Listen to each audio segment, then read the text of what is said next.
Hi అండి. ఈరోజు mind set గురించి తెలుసుకుందాం. మన మైండ్ సెట్ ఎలా ఉంటే మన జీవితం అలా ఉంటుంది. మైండ్ సెట్ మీద మన మనసు ఎలా ఆలోచిస్తుందో మన జీవితం కూడా అలానే తయారవుతుంది కదా. దీన్ని బట్టి రిచ్ మైండ్ సెట్ ఉంటుంది, పూర్ మైండ్ సెట్ కూడా ఉంటుంది. రిచ్ మైండ్ సెట్ వాళ్ళు మనీని టూల్ లాగా చూస్తారు. పూర్ మైండ్ సెట్ వాళ్ళు మనీని గోల్ లాగా చూస్తారు. రిచ్ మైండ్ సెట్ వాళ్ళు అసెట్స్ ని క్రియేట్ చేస్తారు. పూర్ మైండ్ సెట్ వాళ్ళు లయబిలిటీస్ ని బై చేస్తారు. రిచ్ మైండ్ సెట్ వాళ్ళు లాంగ్ టర్మ్ థింకింగ్ చేస్తారు. పూర్ మైండ్ సెట్ వాళ్ళు ఇన్స్టెంట్ గ్రాటిఫికేషన్ కోరుకుంటారు అంతే.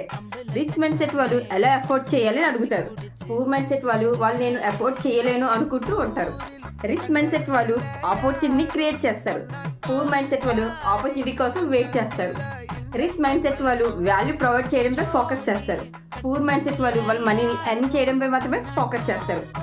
మీరు కూడా పైసలు స్పెండ్ చేసేటప్పుడు ఇది నా ఫ్యూచర్కి ఎలా హెల్ప్ చేస్తుందని అనుకుంటారా, లేదా ఎక్స్పెన్సివ్ అని మాత్రం అనుకుంటారా? కామెంట్ సెక్షన్లో కామెంట్ చేయండి. Thank you.